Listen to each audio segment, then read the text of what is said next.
So based on revenue, based on the future cash flow, doing the DCF, the discount cash flow model, valuation, etc., that all analysts in Wall Street are very familiar, and very, very little to the balance sheet. The Bitcoin equity space it flipped the other way around. It's 95% plus valuation based on the balance sheet and very marginally based on the P&L. So for me, it's much, much easier to price or to see eventually if we are overvalued or undervalued in a Bitcoin equity. That's why we were screaming, look guys, at 5x, it makes no sense. There is no sustainable way forward to keep this multiple, meaning that if the company is not trying to buy as much as Bitcoin with the same increase as in the past, there is this inevitable compression towards one. And then of course, if Bitcoin is helping us moving higher, of course the multiple will expand again because it's market sentiment, etc. But overall, I agree, it's much easier to price or to see if we are overvalued in a Bitcoin equity rather than in traditional equities, because again, it's maybe 95% plus derived from the future cash flow even up to 10 years. So it's completely based on which kind of discount factor did you use in the DCF, which kind of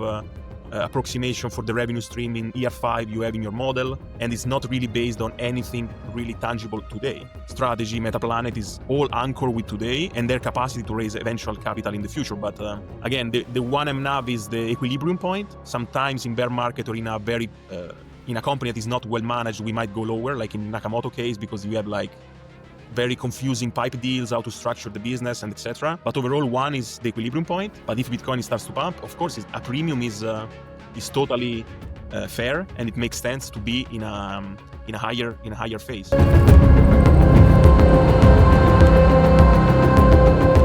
Hello, this is the Bitcoin Libertarian, and here we are again with Diego and Batistoshi on another episode of Bitcoin Treasury Company Report.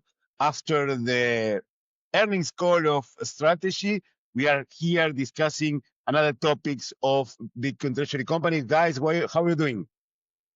Doing great, and yes, it's not a long time that we already spoke to each other for strategy Q3, so happy to be here again with you. Doing good. We have a couple of different topics for today, all related to Bitcoin and treasury companies. So let's go for it. Yes, we've been out for a couple of weeks without talking with Marco, and now we are back on Thursday and now today. And today is our regular show. So let's move to the first topic that we have for today. I want to start talking about Metaplanet, something that we've been talking about in the past, that what happens when the companies go to Mnav below 1. So seems that Metaplanet is buying back the stock to increase the price and go back to normal levels of Mnav. What do you think, guys? Yeah, guys, just let me know if you can see the screen, because it's directly from Metaplanet's website. Yeah, that's perfect. Yeah, so I think it's. I was just checking before going live with you guys. So Metaplanet, as we know, has been like one of the most successful LBE in the past. In weeks ago, months ago, the Mnav went crazy, like 7, 8 x. Now it struggled a lot recently.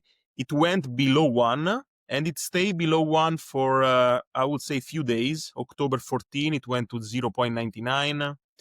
Then it stayed 0.96. And then it dropped to 0.88, which I think is the lowest ever for Metaplanet.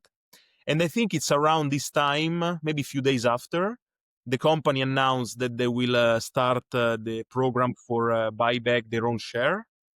And since then, the market, to be honest, I think it really liked the move. It started to grind higher, 0.89, 0.91, 1. It stayed for 1 for a few days, 1.04, and now it's 1.04. So, okay, today it's not trading, but so it went to 0.88. And then after the announcement from Dylan and from the team, it's now 1.04, as you can see here. So I think overall, it's the first big company in the Bitcoin equity space announcing it. The market seems to appreciate the move, and now it's they move from 0.88 back to 1.04. So I think overall it's a good sign.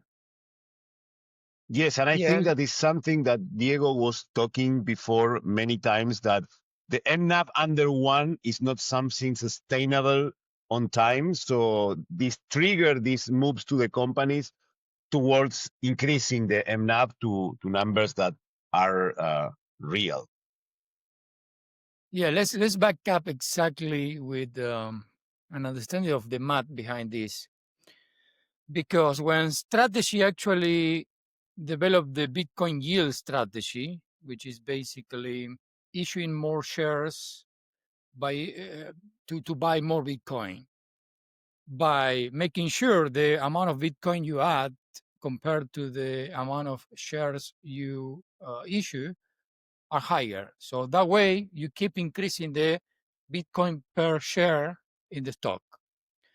So that seems to be the most simple explanation on how all these companies are going to achieve this positive Bitcoin yield over time. Now, as the Mnav of most of these companies was trading in positive values for a long time, none of them have experienced a negative, not negative, I mean, below one Mnav, except for strategy during the bear market for a little bit. Nobody thought about what is the opposite side of this equation. What happened with the Mnav goes below? And we talk with this even with the CEO of the Smarter Way company, where I actually asked this particular question, because there is no clear guidance even from Saylor about what to do, even though in the last earning calls they agreed that this could be a useful strategy. But now I think Metaplanet clarified the whole system and it's going to have an impact in all of the other Bitcoin Treasury companies. So basically what it means is you have, the formula is Bitcoin yield, the Bitcoin per share is the amount of Bitcoin you have on the numerator divided the amount of shares that you have on the denominator. So in order to increase the Bitcoin yield, you can achieve this by two actions, either by buying more Bitcoin than the amount of shares that you issue, or by reducing the amount on the denominator by keeping fixed the amount of Bitcoin. So even without selling your Bitcoin, by buying back your shares, you will still achieve a positive Bitcoin yield by acting on both sides of the equation. That's Yeah, the it's a part two-edged that it sword. It's wasn't not clear. only on one side. So yeah, great Right. point, Diego, yeah. And you do this strategically when your MNAV is above 1 and is accretive. You raise capital by either issuing preferred stocks or debt or any other instrument, buy the Bitcoin. But when your MNAV temporarily trends below MNAV 1, you can do the opposite with the same money by either issuing preferred stocks or debt or any other instrument. You buy back your shares. As you're actually fulfilling your own arbitrage on the system, which to me is the most perfect balance system that you can have for this company. But it wasn't clear before what to do because people thought that if you would be buying back your shares, it could be by selling Bitcoin, which will send a negative message to the Bitcoin community. But you actually don't need to sell your Bitcoin. You can still apply the same strategy while you can keep raising fiat money. But instead of the buying Bitcoin, you buy your shares when the MNAV is 1. So it sends a very clear message. And in fact, I saw a report where one of the other treasury companies, the Orange BTC, the Brazilian one, they already implement the same guideline as Metaplanet. So I think it's going to have a cascade of reports about this is going to be the full strategy now. Now you have a whole package on how to act when your MNAV goes to 1. And beside this mathematical fact that you are actually auto-compensating for this, it sends a message to the short sellers that were, in my view, abusing the lack of guidance on the treasury companies, where the short sellers can keep pushing the price down because they thought that the Bitcoin companies will not do anything. So they keep adding pressure to the price of the stock.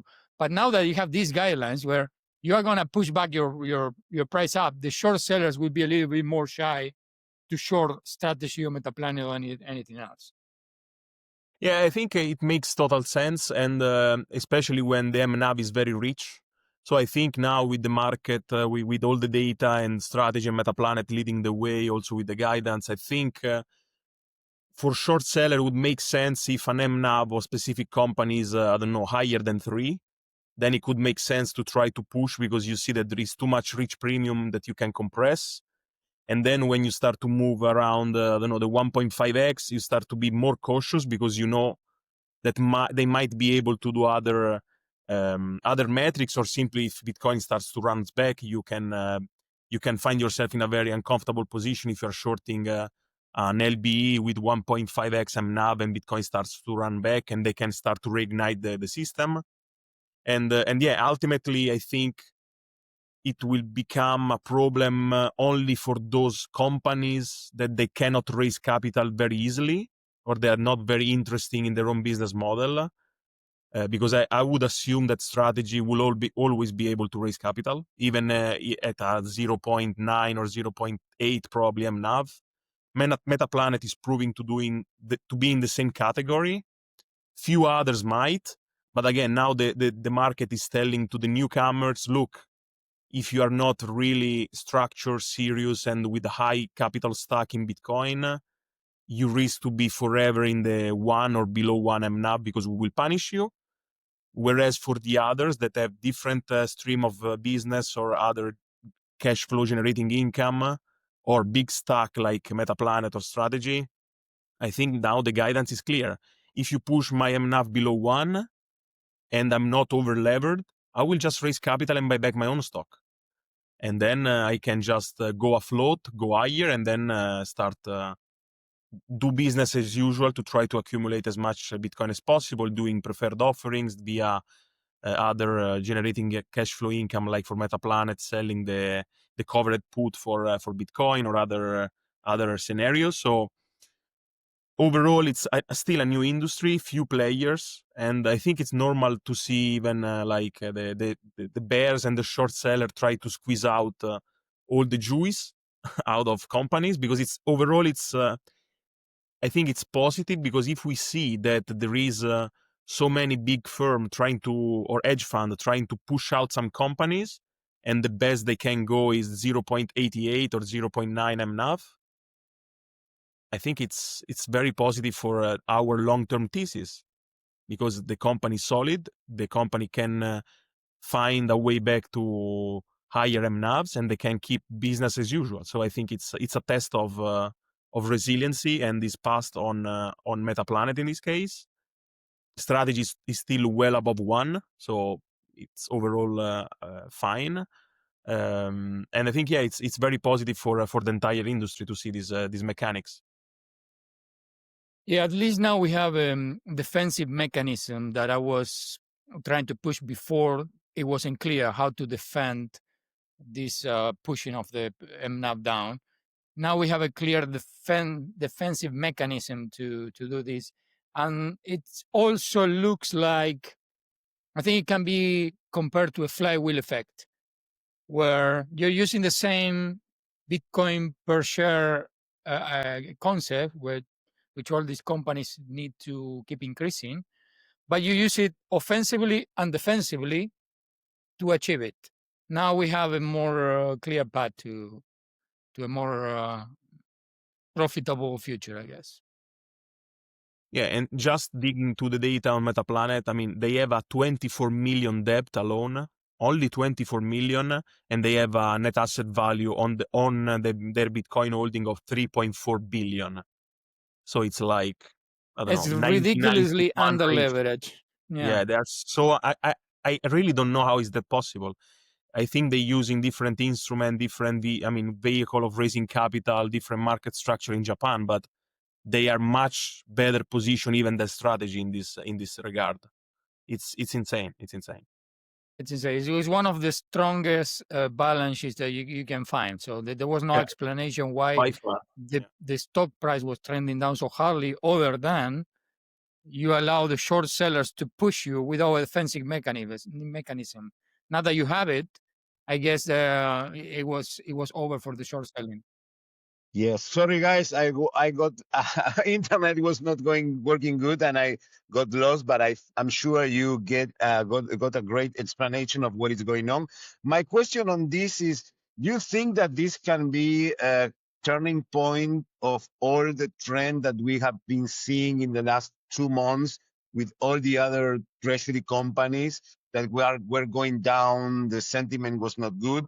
This move of Metaplanet can bring some new optimism toward this industry? Well, I think there are two aspects to it. One is the market sentiment. So immediately when Metaplanet do the announcement, the stock pump up 25%. The next day, it just go down again. But anyway, just with the announcement, they trigger a price movement. Other than that, that is just the sentiment of the market. There is a mathematical base for this now. It can be pushed forward. You have now a mechanism to balance back your stock price, which is also one of the advantages that I was commenting before on comparing Bitcoin treasury companies with any other company. So, for example, for Amazon, there is no very clear way to establish what is the bottom of Amazon in case something bad happens globally in the market. You cannot point out what could be the bottom of the price other than just sentiment analysis of the market.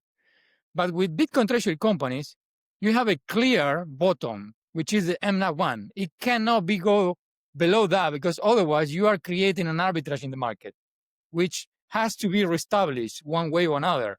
Either it is being reestablished by the same company, like doing the buybacks, or some other participant in the market will buy back the arbitrage to come back to the equilibrium. So that way, you can point out to what would be the minimum stock price for every Bitcoin treasury company, which is based on basically the amount of Bitcoin holdings that they have, and that is liquid in the market. So you can minute by minute establish what is the bottom price or the theoretical bottom price, right? Yeah, because it's, to me, the traditional equity space is based the valuation 95% plus on the P&L. So based on revenue, based on the future cash flow, doing the DCF, the discount cash flow model valuation, etc., that all analysts in Wall Street are very familiar, and very, very little to the balance sheet. The Bitcoin equity space it flipped the other way around. Is 95% plus valuation based on the balance sheet and very marginally based on the P&L.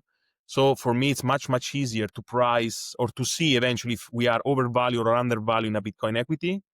That's why we were screaming, look, guys, at 5x, it makes no sense. There is no sustainable way forward to keep this multiple, meaning that if the company is not trying to buy as much as Bitcoin with the same increase as in the past, there is this inevitable compression towards one. And then, of course, if Bitcoin is helping us moving higher, of course, the multiple will expand again because it's market sentiment, etc. But overall, I agree, it's much easier to price or to see if we are overvalued in a Bitcoin equity rather than in traditional equities, because again, it's maybe 95% plus derived from the future cash flow, even up to 10 years. So it's completely based on which kind of discount factor did you use in the DCF, which kind of approximation for the revenue stream in year 5 you have in your model, and it's not really based on anything really tangible today. Strategy, Metaplanet is all anchored with today and their capacity to raise eventual capital in the future. But again, the one Mnav is the equilibrium point. Sometimes in bear market or in a very in a company that is not well managed, we might go lower, like in Nakamoto case, because you have like very confusing pipe deals, how to structure the business, and etc. But overall, one is the equilibrium point. But if Bitcoin starts to pump, of course, a premium is totally fair, and it makes sense to be in a higher phase. Yeah, one of the contradictions from Wall Street is that they still consider Bitcoin as intangible asset, something that Yeah, you cannot unproductive buy, and intangible. Yeah. right? But on the other hand, most of, as you mentioned, most of the companies are evaluated on projections of future cash flow. So I think the PE ratio average in the whole market is around 30, if I'm not I think a bit mistaken. less now, but yeah, it's yeah, Around there, right? But it's around it. just a projection on future cash flow. It's not based on what is happening today. On the other hand, the companies that are considered intangible because they have an intangible asset can actually be evaluated with tangible value right now. That's the maximum contradiction to me. Yes, that's why what shows that the ignorance of these companies, there are no so much information, and the Wall Street people don't know uh, how do these companies work. So I think we don't have any more to talk about Metaplanet. Maybe Let's see. Fernando, can I just add for capital B? I also have the Mnav updated for capital B, just to Yes, see the other LB that was very trendy. So let yes. me see. Capital B have an earning call today or yesterday. I don't know, but it seems to be pretty strong, to be honest. So actually, before we saw Metaplanet went down to 0.88, and now is back 1.04. But remember, Metaplanet is around probably between 8 and 10 billion in. I mean, maybe now it's down. So maybe let's say 5 billion market cap. Capital B is 250 million, so it's like 20 times smaller, and yet they have really strong overall multiple, because the maximum compression is at 109 October 14, and now they are at 146, which is higher than Metaplanet and higher than Strategy. So I was very surprised about how resilient they have been in the compression phase. They went way too much higher because they went at 12 multiple, which was insane. But on the downside, I think they responded pretty well and pretty stable, to be honest. And I'm very impressed about the Mnav situation for them. Yeah, I think it's what I like about Capital B. The CEO has a very strong opinion on how to act on these Bitcoin treasury companies. Fernando, you have it on the podcast before. How is the name of the guy? Alexander. Yeah, I had him Alexander. I had him at the beginning of Capital B on May in English. I have uploaded in our Rumble channel because our YouTube channel was taken down, and I had 1 month and a half ago talking in Spanish about that. And he is a real Bitcoiner. He understands a lot the game that he's playing, so that sends a good message. Plus, he is the exact copy of Sailor. He also was confronted around a month ago when the stock was having that extreme pressure on the way down by some other podcaster, by the fact of he was confronted on, in case your Mnav goes below to 1, please consider selling Bitcoin to buy back your shares. That was the push. And he was arguing strongly that he will never ever sell the Bitcoin to do that. That he will consider some other strategies before having to sell any Bitcoin. He's constantly sending this very strong message that aligns with the Bitcoin ethos about not selling the Bitcoin, keep pursuing the Bitcoin yield for the company. So fortunately, it seems like the stock price and the Mnav is responding pretty well for them. Yeah, because you will give a terrible message in selling Bitcoin at a situation which is not, accretive, or in any situation, to be honest, because the whole point is to exploit the arbitrage as much as possible. So selling Bitcoin is like the last resort, the last option. It's not even on the table if just your company is trading below 1 Mnav for like few months. What's the point? It's just it's like a small rainy day or small rainy weeks. So what's the point? You can still going on, because as we saw before, Strategy has less than 10% in debt compared to the Bitcoin NAV.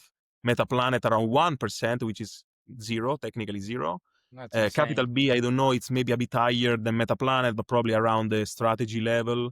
So again, there is no financial stress, no real problem. So why selling Bitcoin? There is no sense other than giving a very bad message and just completely destroy the thesis of why you're doing it. So I'm happy that those companies are standing still, doing other way to raise capital, doing other way to keep them NAV solid on one or higher than one. And then once Bitcoin will keep doing Bitcoin things, I think those companies are trying to re-engine up. Of course, I'm not probably bullish on the sense that we can see the price, the share price on the higher valuation on the next potential run up. Probably not. But overall, on the long-term thesis, they are accruing more sats per share. They are constantly trying to evaluate any possible arbitrage between fiat currency and Bitcoin. They are strong. The debt is very well managed. So overall, those companies are solid. As long as the So MNAV sorry. is over one, let me add this. When Bitcoin goes up again, the stock price is gonna go up. And again, we need to. This is not. Yesterday we were talking with Diego and another friend, trying to explain him that this is a different the game of holding, the game of long term vision. And if you want to check the think in the next year or next 6 months, you need to think in the long-term vision, because for Bitcoin and for these companies. My last point on this topic about the MNAV is I think 2025 will be considered as the year of the bear market of the MNAVs. It will be reviewed in 1 or 2 years. Let's check back what happened in 2025, when during 1 year the Bitcoin price remained almost flat, the MNAV compressed. So now we have a clear path to the future on to how to act when this will happen in the future, maybe with Bitcoin at $1 million flat for 2 years. So now you have a clear guidance on how to act. Before we never had a MNAV bear market, just to call it. But now I think it was a good learning process this year, something that might happen when the Bitcoin price remains flat or even trending down, if eventually there is another Bitcoin price bear market. The MNAV will respond in this way. We know we can respond negatively even with Bitcoin price being flat. So, but it's a good learning experience. Yes. So let's move to the other topic that we have for today about BlackRock position in a MSTR preferred stocks. What do we have for this? Yeah, maybe I can share the screen so we can see it again. This one. So yeah, as we know, BlackRock is like probably the biggest asset manager globally. It has like 10 plus trillion in investment held by customer and clients. They have many ETFs. So this one is BlackRock iShare Preferred and Income Security ETF. The ticker is PFF. And as we can see here in this screenshot, as of end of October, 29 of October, they have a position of around half a billion, 470 million, yes, in all the preferred offerings from Strategy. And we can see that they really likes, not directly Larry Fink and the board, but the customer of BlackRock. The very successful product is Stretch, because they have a total of 220 million only on Stretch. And then the second one is Strife, and then Strike, and the last one is Stride. So I think all of them are very, very successful. And again, Stretch is the most interesting one. So I don't know, guys, what you think about it, but I think they will be able to unlock a lot of capital when they can do the IPO. I mean, they already done the IPO, but when they can do the ATM of Stretch, because today is still trading below 99. So technically, they can open the ATM only if the price of stretch is between 99 or higher. So I'm really looking for those days when they can open the ATM and see how the market will react to this product.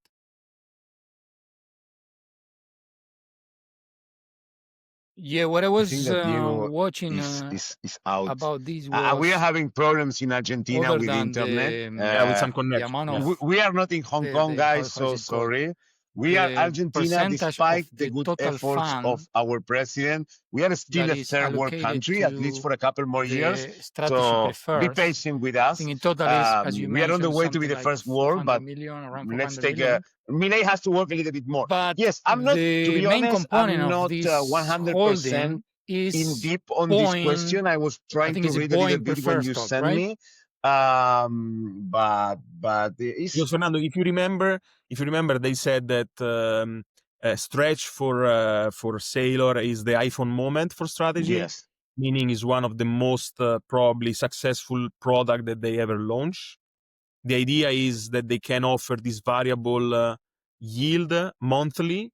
It's around 10.25% today. And again, yeah, the mechanism is that they can adjust the yield in order to have the price to be stable around 100. And they can open the at the market offering, and so meaning selling more of this stretch only if the price is above 99. yes, Today yes. is very close to 99, but not yet. So that's why they cannot sell the more of this instrument. But my opinion, my strong opinion, is that they will be able to open soon. Even more so if the Federal Reserve and the other central banks are reducing interest rate, and they can capitalize a lot of money from those instruments, and they will of course use those proceeds to buy more Bitcoin. So I think I'm very bullish on Stretch, also on Strife, but even more so on Stretch. And once they can open the ATM, I'm pretty sure the market wants this kind of instrument, and they can find those billions of dollars that they need for the end of Q4. Sorry, guys, Yeah. I lost the connection for a second. I don't know if you were able to listen. No, we were talking about this. Yes, I was saying that Argentina is still a third world country. So sorry if we lost the connection in the middle. So my point was, I was trying to point out from all these holdings, the main component is the Boeing preferred stocks, right? Which is around 400 million or something like that, which is an instrument that I think it's yielding 6% coupon. But my point is, the whole holding is massive. It has a lot of things, including a big portion of all the strategy preferred stock. But the main component is Boeing holding. Now, compare the risk component of the Boeing preferred stocks to the strategy preferred stocks. So what can go wrong on strategy preferred stocks when you have a leverage position of only 10%? So you have a over collateralized of around 5 to 6 to 1 for this preferred stock. Well, I think for Boeing is no more than double. I think it's barely double. On top of that, the collateral part is the risk factor of Boeing. It's just a company that manufactures airplanes. If one airplane goes wrong worldwide, you're adding a risk component to this. I mean, there is some external failure that can cause this instrument to fail, like a plane crash, an airline conflict, some airplanes malfunction, anything like that can go wrong. You cannot control it. It's an external physical factor that can affect this preferred equity from Boeing. While on the other hand, the only risk factor that you can attribute to Bitcoin could be if there is another bear market, or as some people say, maybe 10 years, the quantum factor or whatever it is. but it looks to me a lot less riskier to have a preferred stock backed by Bitcoin than backed by airplanes. You know, that's my point. Yes. For us, it's a no-brainer. But again, I think maybe in a decade, most people in the investing in the traditional space will think the way we think today. But I think it's a gradual process. It's a learning curve, and probably in our niche, it's obvious. In our niche, it's makes no sense to hold anything else probably than Bitcoin and a few other things. But for the traditional investor and or the normal guy, they have diversification in their brain. They have the way to have, like, I don't know, a portfolio with 50 different ticker stocks, ETF, bond, everything just in case, without realizing that it's, as Michael Saylor said, it's like selling the winner to buy the loser, which makes no real sense in the long term. And again, for the preferred, I agree with you. I mean, Boeing is paying 6 point something %, much more level of risk, uncertainty, and less collateralization on those instruments. And yet they are like they sold billions of those stuff. So my point is, again, once the market will realize that they have better risk qualities, higher collateral, and higher yield, and they are also rated, so it means new capital can flow in from institutional investors, it makes complete nonsense to have anything else than something related to digital credit and Bitcoin as collateral. So I think there will be flows of money out of those traditional 20th century instruments into those new class of products. So I think it's just inevitable. We just need to give some time. Sorry for the double of saying times, but we just need to give time to those strategies to play out. On the other hand, this the holdings of this ETF, it's a good way to see it. It looks to me, for us, for Argentinians that like football, this looks like the ranking on the positions table of the teams. No, so when a team is going well, it will rise up from the bottom to the top. Eventually, the number one will be the champion. So this is the way I see it. Now, strategy managed to put his own team on third position on this list. This is based on all of these factors. First, that is over collateralized. It looks less risky than Boeing, at least in our views. It's also perpetual. We didn't say, but it's also perpetual. It's also perpetual. Yeah. Most of the other ones are just, they have an expiration time. And the most important factor is higher yield. So on the earning calls, strategy announced an increase, I think it was 50 basis points on stretch. And immediately the next day, the preferred price goes from 98 to 99 something, because you can literally, it's like for the Fed cutting rates here in the preferred market. If you are increasing the rates, you are increasing the quality of the instrument. You are offering something that is less risky and pays you more.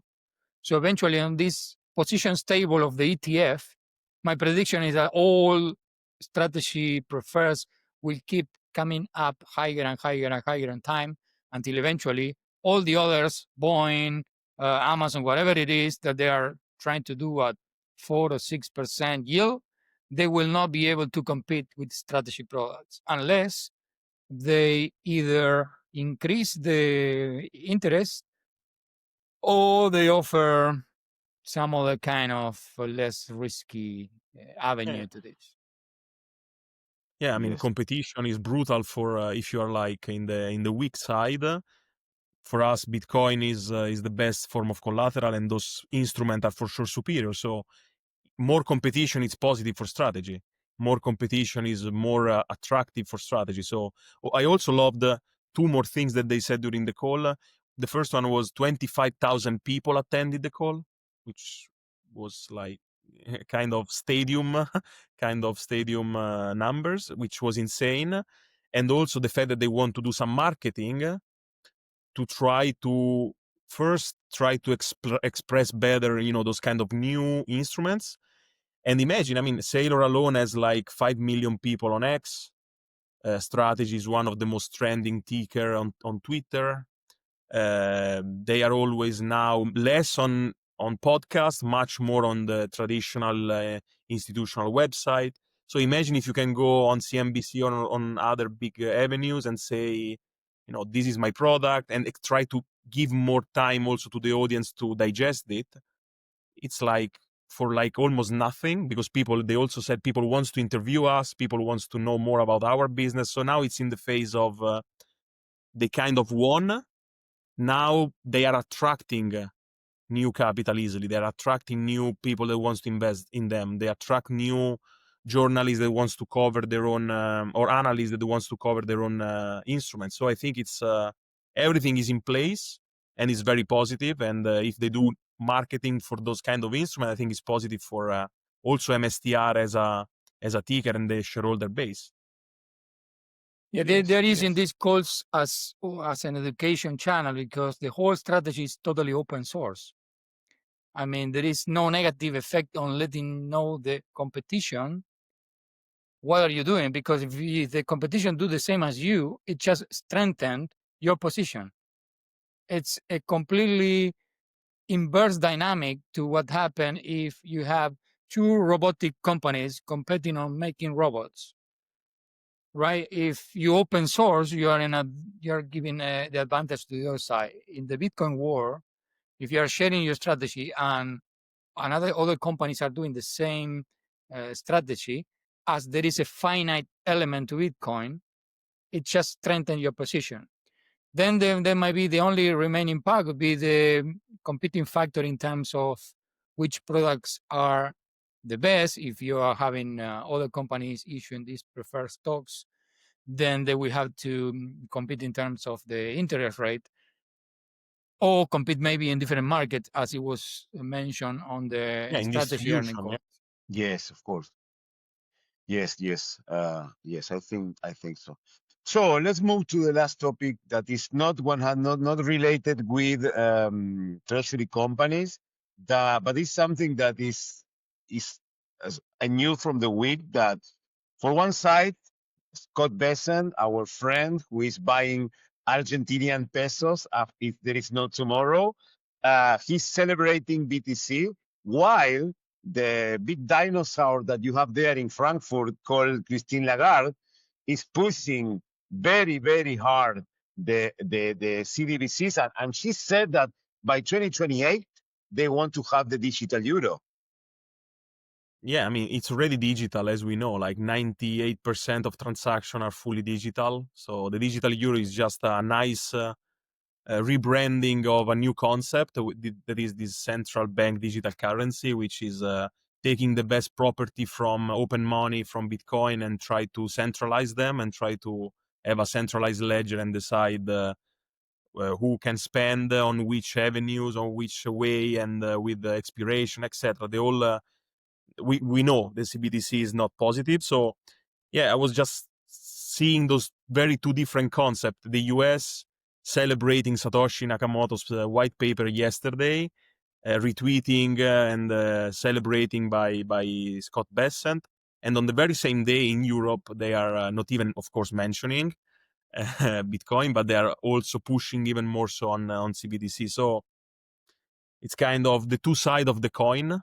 And I think the US, with this new administration, at least for our side, is winning, is proactive, is positive, and Europe is falling behind once again on technology, innovation, and capitalism. I would say free market, yes. But in Europe, you have an amazing thing that is the thing of the bottle with the breakthrough innovation, Fernando. I know. I was surprised. Wow. If you see the charts of tech company, you have like, I don't know, a total of probably 20 company in Europe with a total market cap of, I don't know, probably less than 1 trillion. And in the US, you have like, I don't know, only Nvidia is 5 trillion, Google, Tesla, Amazon, and all the rest. So for real, Europe is completely left behind in so many metrics. Innovation is left behind, technology is left behind. energy is left behind. The only thing is regulation, and the only thing is bureaucracy. In those two fields, Europe is like best in class, but for the rest, it's completely fall behind. So it's sad to see that you have like possibilities to change or to give some messages, and all the time is on the wrong side in Europe. So No, and this is something that we noticed when we went to Europe a couple of days ago to Lugano, and it's something that we noticed from friends that are living in Europe, that in the past, the Argentinians, during especially the crisis of 2001, they were going to live to Europe, and now these friends that are in Europe, they are planning to come back to Argentina because Europe is becoming what Argentina was 20 years ago. yeah, we have a socialist, oversight in the European Union over the last probably 10 years. I'm very pro Europe. I'm very pro a lot of features that Europe had in the past since inception in 1948, with the energy, the defense, try to avoid another world conflict, a lot of positive things. But again, over the last 10 years, and even more so after COVID, it was completely on the wrong side. And again, the ECB is only pushing about digital euro as if it's the way to solve all the problems, whereas to me it's just another way of reducing freedom and liberty for many people. And again, all the millionaires and billionaires are moving from Europe. Either they go to Switzerland, or they go to Dubai, they go to other part of the world, and it makes total sense, completely understandable. And if you keep this socialist regime, you will have less income from taxation, you have less innovation, less young people investing in the country, and you will have all outflows of good, positive brains, and only like diminishing and getting old in the infrastructure, in the mentality. And we are seeing real time. I'm very sad because I'm from Italy, but again, it's unavoidable now. It's so obvious, and people are starting to understand it. And let's see if it's too late or not. I hope it's not too late, but the future is not very bright in the EU zone. What do you think it might take to change the direction on this? Is there something that you can see like a breaking point where they say, well, enough is enough, let's change directions?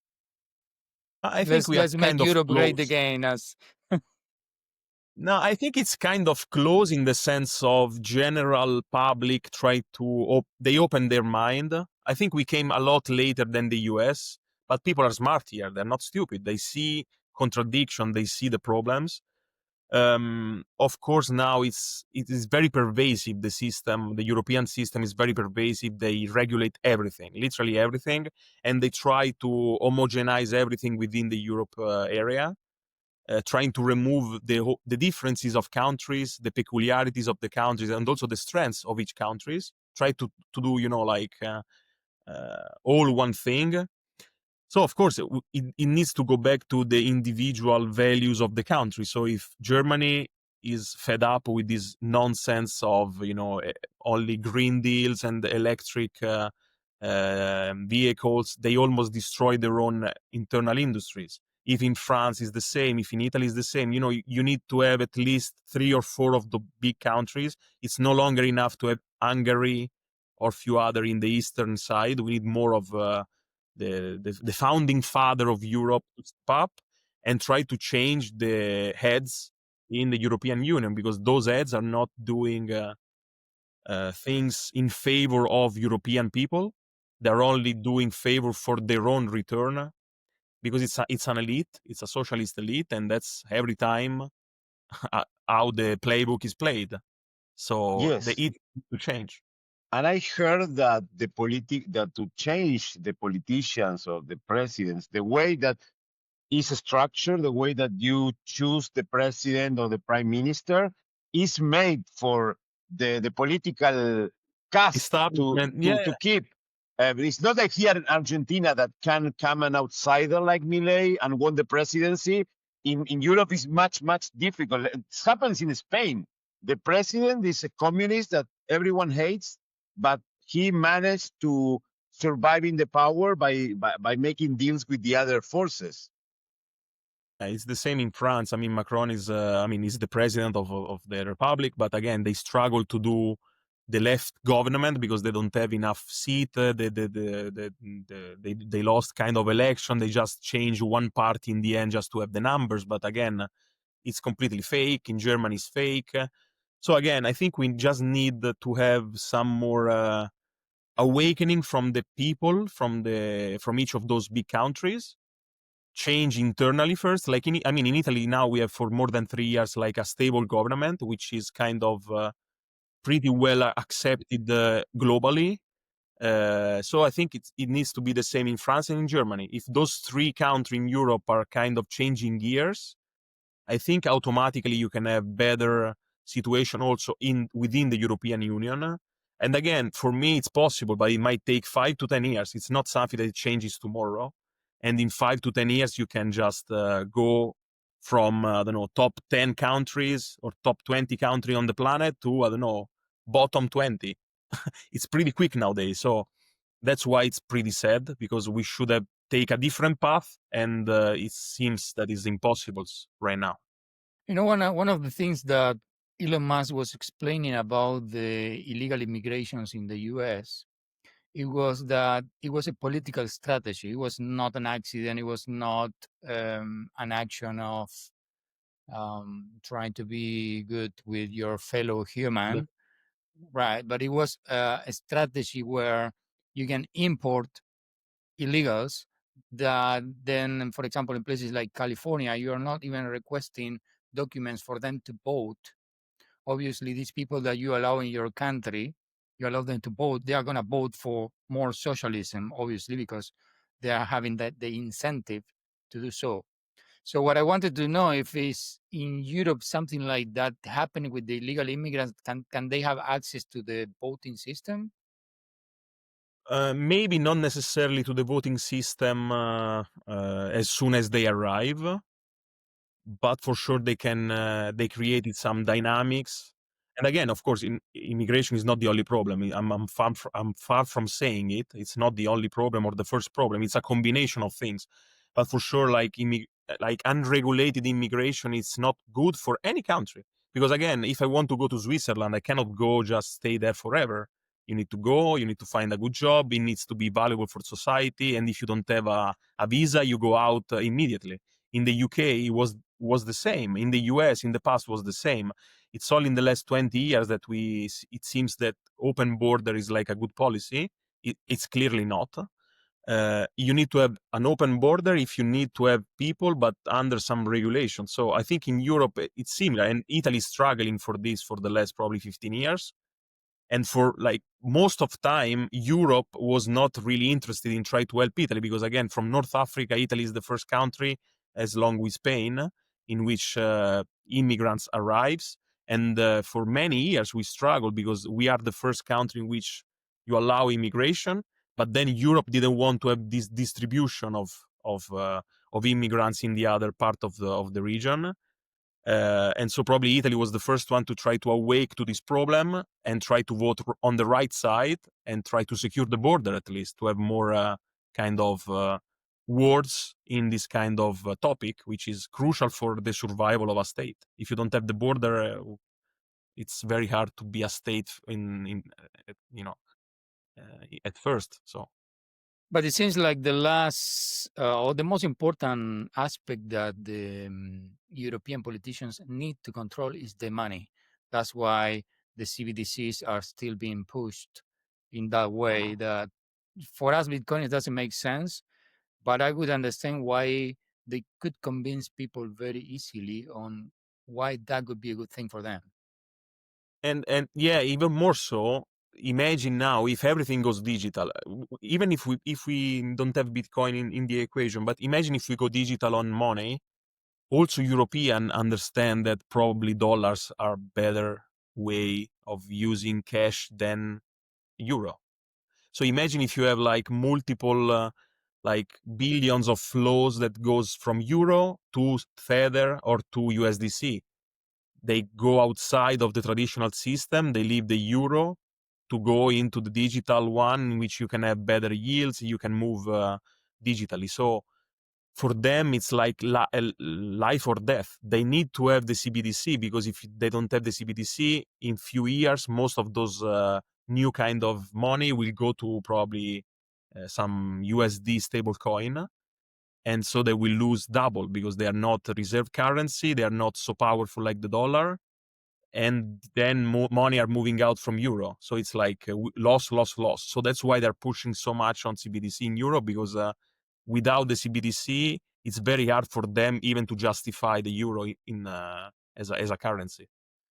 And it's possible for the countries that are in the euro to come back to their old currency, like in Italy was the lira.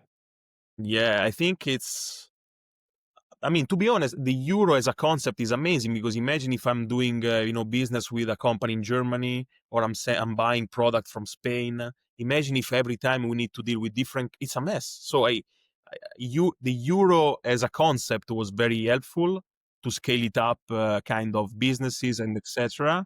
No, I'm saying as a concept. As a I'm not concept, saying, the point is, if the concept would be good if the euro was Bitcoin, that you can trade without any problems of change of currency. The problem of the euro is that you don't have at least here in Argentina, the central bank is in Argentina. In yeah, Italy, the central bank is in another country, so you have an edil of another country. So yeah, no, I totally agree. It was good as a concept. Was good. The implementation was awful. It was a failed project. To be honest, it was completely failed project, because we don't have the fiscal unity in Europe. You can just move resident. It's a mess. It's a complete failure. That's why the problem is so high here, because you don't have a functioning structure on the money side. You don't have a real fiscal unity. You don't have a real defense. It's all a kind of failed project. So for sure, I think at some point it will end up. The problem is how it will end up, because in Europe we know normally that when you have kind of internal problems with big country, it's not ending up very well. So it's a trade-off. I would rather have a weak currency but peace, rather than each one go back to their own currency but we have war. So it's a complicated topic. Europe is very complicated, but I think the only way for them to try to keep everything in order is to have this kind of CBDC. But again, we know that is nonsense. It's taking the good property of Bitcoin and just remove them, centralize them, and saying that it's better. It's complete nonsense. But for them, is the only way to keep euro alive and to avoid too much money flowing from euro to US dollar or to other assets. But still, every time you try to impose some kind of force mechanism to control, in this case, the flow of money, but it's also applied to any other situation in governments where they try to create regulations to drive the traffic on that direction. Every time the government tries to impose some kind of regulation, it creates a bigger problem in the future. So yeah, in the case of money, it's even simpler, I think, because as we know, weaker money tends to be transformed or flow into harder money eventually. It's not a simple process. It might take decades, but eventually it goes that way, because it's just like trying to force gravity the other way. It doesn't work. You can manipulate it for a little while, but eventually flow in the right direction. So in the case, if they manage to create the CBDCs and people start eventually comparing with another system, like let's say the Americans succeed on expanding the US dollar stablecoin worldwide.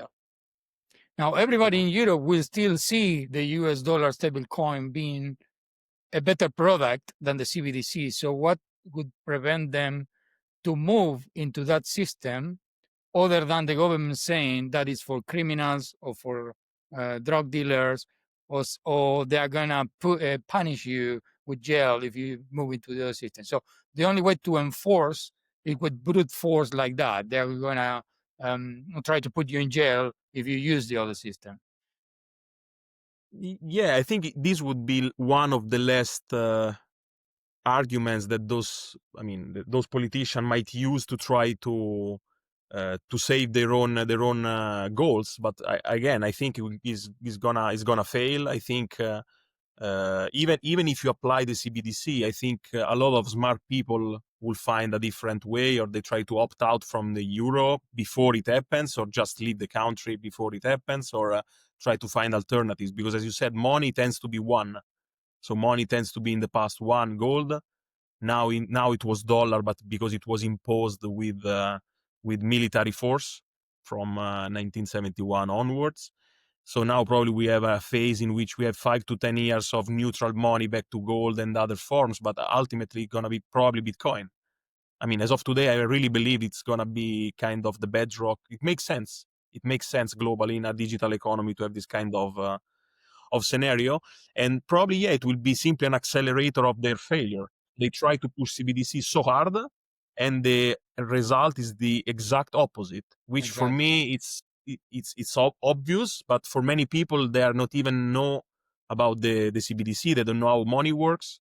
So for them it's like, okay, what's the problem? I can use this other money that the government's telling me. It's okay. I can pay my coffee, I can pay my bill. Marco, what's the problem? They don't see the other layer of effect, or they don't see what this kind of centralized currency might impose you. Because let's assume the CBDC is in place. Most of the transaction goes to the CBDC.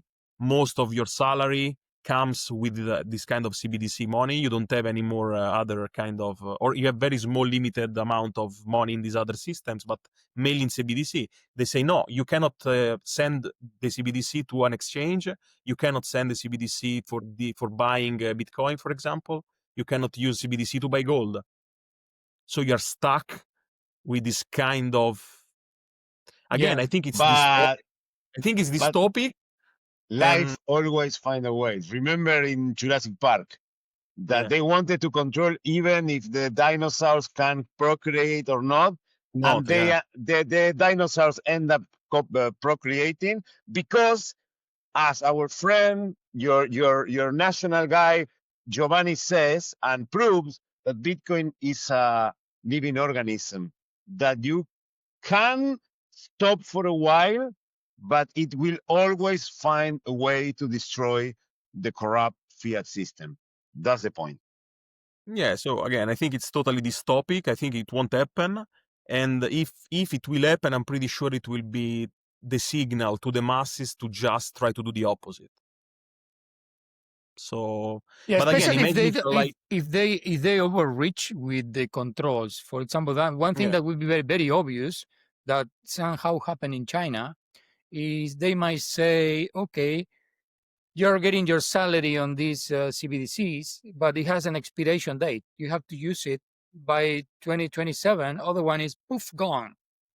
or you can use it only for X, Y, Z with Right. this amount of CO2 emission or this amount of other stuff. It's completely dystopian. Again, probably it won't go this far as in China. Maybe it will be an hybrid situation, but still, it shouldn't be this way. So I really hope that they will postpone even more. Then something will change and will drop, like in the US, because even before Trump, in 2023 and 2024 in the US, they were really the Democrats trying to push this kind of CBDC legislation, and now with Trump, no.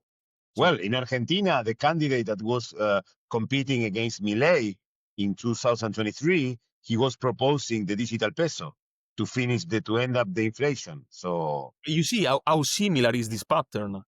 and they are all from the same team. They are all from the same team. Base wants to do the same things, meaning that there is something behind them telling them what you need to do in order to. So it's very easy now to see and to see that is wrong. And I hope more and more people will realize over time and simply decide not to participate in this. At the same time, it's amazing that they couldn't manage to establish it already. It's because, to be honest, what could be so difficult to set up a stablecoin system on a region or a country? Like, you can set up a shitcoin in 2 seconds. Let's say you have a couple more things to check if you're gonna do it across countries, But how long could it take, technically speaking? Because I think it will remove the central part to the economic society of banks, and banks are the most powerful entities. So I think they ideally saw the CBDC as an easy implementation, but then it removes a lot of importance from the banks, being intermediaries and being the creation of credit and the creation of kind of a lot of things in the economy. So you will remove a lot of importance and money at the end of the day to them. So I think they have a backlash between this new dystopic establishment with the traditional one of the banking that has the most powerful lobby and the most powerful money creation in globally. So I think there was a lot of pushbacks from the bankers, because Yeah, imagine if you remove the intermediation, that it's makes directly that from makes the the most central sense, bank. because if you try to change that part, which is most of the money supply on the world, it actually came from credit creation in the banks. So if you create this system that is interfering with the old system, it eventually will create some kind of conflict Yeah, sure. at the macro level in the dynamics and the flow of money. So I think they will have to figure it out. That would be the more complex part, other than just issue some electronic instrument. Yeah, so that's my hope, that capitalism is working at the end of the day, that free market, even if it's like limited, is the system that is going to work. And when you remove money from very powerful and very rich people, they don't allow it. Yes, that's the point. So I think So that's why the that's CBDC, it's not going to play out, because you will remove money and power to the most powerful just to move it to a new class that is not very aligned with the interest and incentives as of today. So I think it's gonna be a failing experiment, and yeah, I think that life will find a way. Life and yeah, buy Bitcoin will find a Bitcoin and way. that's it. It's So easier. that's I think that is a As long powerful as you can, message. it's easier. The powerful message, of course, no financial advice. Yeah, but you know Powerful what? message. Last thing, when I was in Luxembourg, the banks over there, like some banks, didn't allow customer to move money from the bank, from their own bank account, to exchanges. So it was similar to what in the US we had with the choke point, in which you have like the government saying to the major banks to cut all the ties with, entrepreneur, investor, or even with customer that wanted to do like wire for I don't know, for Coinbase or for Binance. So it was real. It was real with the money that is not centralized by the central bank. Imagine if we have a CBDC, how much easier it will be. No, You of just course. say no, it's not They possible. No, the CDBC is like the most extreme, because I think that they will not. Or the problem is not going to be that you cannot transfer money to the exchange. The problem is that probably you will be allowed to buy only 4 kilos of meat per month. So then you need In the to name buy. of in the You need to nation buy or of the of whatever. the global warming and all these scams. So that's the most extreme with the CDBC. But yeah, this happens. So that this happened now with the banks. So, but anyways, I think that Bitcoin will find a way, and we definitely we will win. And this is a good way to finish the episode of today, guys. Thank you very much for your time. Yeah, thank you Marco, guys. always remember us, your social media, so people can follow you. Only on X, Battistoshi 93. Okay, great. And this week we are going to be super busy with the conference. If you are coming to Argentina, remember Libertarian is the discount code, 30% discount in the tickets of La BitConf. So let's see. Probably in the Good next luck, episode, guys. Good luck. we will talk a little bit about the experience of the conference, and keep learning from all the people that's going to be speaking. It's going to be a good event. They say that I saw a little bit of panels that they will talk a little bit about shitcoins, but it is what it is. You will blast them. You will punish them. So, guys, thank you very much, and see you next week. See you guys. And thank you very much to everyone who is on the other side. If you like the episode, give us a like, subscribe to our channel, follow us on social media. Remember, we always request you to give us like, a comment, subscribe. It helps us a lot on the way to paint orange the world. As I always say, share this episode with people you love, share this episode with the people you hate, because we must reach 8 billion people and give them the orange peel. See you in the next episode of our podcast. Stay humble, stack sats, and remember, we are all Satoshi. And that's all for today. If you like the episode, please give us a like, subscribe to our channel, follow us on social media. Our X account is the Bitcoin _. Our YouTube channel is the Libertarian BTC. Our YouTube channel in Spanish is Libertarian BTC ESP. Our Patreon, the Bitcoin Libertarian. Our Instagram, the Bitcoin Libertarian. That's all. You can go there and follow us in all our social media.